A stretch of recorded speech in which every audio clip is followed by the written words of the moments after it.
اور سرکار بغداد رضی اللہ تعالیٰ عنہ جب جیلان میں پیدا ہوئے تو آپ کا معمول تو دیکھیں، آپ کی ماں خود بتاتی ہیں دوسرے سال غالباً لوگوں کو چاند میں شک ہو گیا، 29 کا چاند نظر آیا کہ نہیں آیا، بعض کہنے لگے ہو گیا ہوگا، بعض کہنے لگے نہیں ہوا ہوگا، تو یوم الشک کہتے ہیں، یعنی 30واں جو شعبان کا ہوتا ہے، وہ ایک رمضان بھی ہو سکتا ہے 30 شعبان بھی۔ تو لوگ آئے حضرت فاطمہ ام الخیر کے پاس جو غوث پاک کی ماں ہے، پوچھا کہ کل کا چاند ہوا کہ نہیں ہوا، ہمیں شک ہو گیا ہے۔ آپ نے کہا چاند ہو گیا ہے اور رمضان شروع ہو چکا ہے۔ کہا کیسے؟ کہا صبح سے میرا بیٹا عبد القادر دودھ کو منہ نہیں لگایا ہے، اور میرے بیٹے کا یہ معمول ہے پچھلے رمضان سے ہی، جس وقت غوث پاک پیدا ہوئے رمضان شروع تھا۔ ان کی ماں کہتی ہیں سحری سے لے کر افطار تک غوث پاک اپنی ماں کا دودھ نہیں پیتے تھے۔ یہ بچپنے میں ماں کی گود میں روزے کا آپ کے اوپر کوئی مکلف نہیں تھے، آپ احکام شریعت ابھی آپ کے اوپر لاگو نہیں تھے، لیکن اللہ کا ایک ولی آتا ہے تو وہ نظام خدا قائم کرنے کے لیے آتا ہے۔ آج میں اسی پر گفتگو کرنا چاہوں گا، اللہ کے اولیاء ظاہر کیوں ہوئے دنیا میں اور کیوں آتے ہیں؟ ان کا سب سے بڑا مقصد دنیا میں آنے کا، جلوہ بار ہونے کا، وہ یہ ہوتا ہے کہ نظام خداوندی کو زمین پر قائم کریں۔ جس کی کائنات ہے اسی کی بات یہاں پر قائم ہونی چاہیے۔ اب یہ باتیں وقت کے ساتھ گزرتی جاتی ہیں اور لوگ بھول جاتے ہیں۔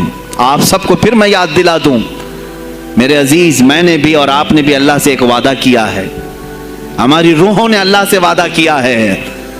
جب اللہ تعالیٰ نے ہمیں پیدا بھی نہیں کیا تھا اس وقت ہماری روحوں کو بلا کر اس نے ایک وعدہ لیا، الست بربکم، کیا میں تمہارا رب نہیں ہوں؟ میں تمہارا مالک اور خالق نہیں ہوں؟ تو سب کی روحوں نے کہا تھا قالوا بلا وربنا، کیوں نہیں مولا، تو ہی تو ہمارا رب ہے۔ رب تعالیٰ نے فرمایا کیا تم اسی وعدے پر برقرار رہو گے دنیا میں جانے کے بعد؟ سب نے کہا تھا ہم وعدہ کرتے ہیں مولا اسی پر باقی رہیں گے۔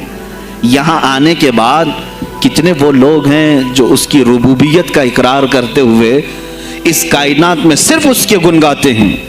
کفار و مشرکین تو وعدہ خلاف ہیں، توڑ دیے، انہوں نے اللہ کے علاوہ کسی اور کو خدا بنا لیا، لیکن تم نے اللہ اکبر تو کہا، زبان سے تو تم نے تسلیم کیا، لیکن تمہارا رہن سہن یہ بتاتا ہے کہ تمہارا مالک کوئی اور ہے، کسی اور کو راضی کرنے میں لگے ہوئے ہو، کسی اور کی دریوزہ گیری کر رہے ہو، کسی اور کی خوشامدی میں کھڑے ہوئے ہو، درباروں کے آستانوں کے دروازوں پر تمہارا کھڑا ہونا گھنٹوں پر کسی کو راضی کرنے کے لیے، یہ تمہارا عمل بتاتا ہے کہ تم نے رب اعلیٰ کو اکبر نہیں سمجھا۔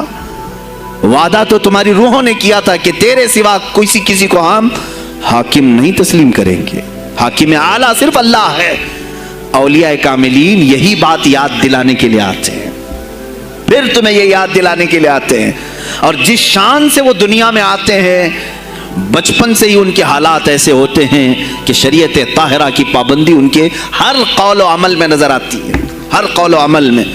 اس لیے کہ ہم جس کی زمین پر ہیں اور جس کی آسمان کے نیچے ہیں، بات ہوگی تو صرف اسی کی ہوگی، بات ہوگی تو صرف اسی کی ہوگی۔ مجھے ایک بات یاد آتی ہے، سرکار مفتی اعظم ہند رحمۃ اللہ تعالیٰ علیہ، آپ کے سامنے کوئی صاحب تقریر کر رہے تھے، یہ زمین سب کی ہے، ان کی بھی ہے، ان کی بھی ہے، ان کی بھی ہے۔ آپ نے کہا چپ رہو، زمین اللہ کی ہے اور صرف اللہ کا نام ہو۔ یہ سب کی ہمت نہیں بولنے کی، زمین اللہ کی ہے اور اللہ ہی کا، یہاں پر اللہ ہی کی بولی بولی جائے، اسی کے لیے زیب دیتا ہے۔ جس کے گھر میں رہ رہے ہو اسی کی بات کرو۔ عزیزان گرامی وقار، سرکار بغداد، ان کی کرامات اپنی جگہ پر، لیکن ان کی زندگی کے کچھ اہم گوشے میں لے کر آج حاضر ہوں۔ آج ہمارے حالات کے اعتبار سے بھی ضرورت ہے اس کی۔ جب آپ پروان چڑھتے رہے اپنی ماں کی گود میں، بہت جلدی آپ کے والد گرامی کا انتقال ہو گیا۔ آپ سے خود پوچھا گیا تھا غوث پاک سے، آپ کی جوانی میں یا جب آپ کا شہرہ بغداد میں بہت ہو گیا تب پوچھا گیا تھا آپ کو اپنے ولی ہونے کا احساس کب ہوا؟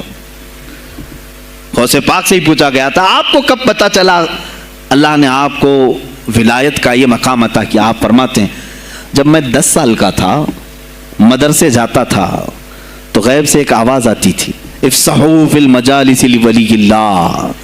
غیب سے آواز آتی تھی، اے لوگوں مجلس میں جگہ چھوڑ دو، اللہ کا ولی آ رہا ہے۔ یہ آواز صرف میں نہیں، میرے استاد بھی سنتے، وہاں بیٹھے شاگرد بھی سنتے، اور سب کھڑے ہوتے تھے، جگہ دیتے تھے۔ غوث پاک فرماتے ہیں جب ہر بار مجھے یہ آواز آنے لگی تب مجھے احساس ہوا کہ اللہ تعالیٰ نے مجھے ولایت کا تاج پہنایا ہے۔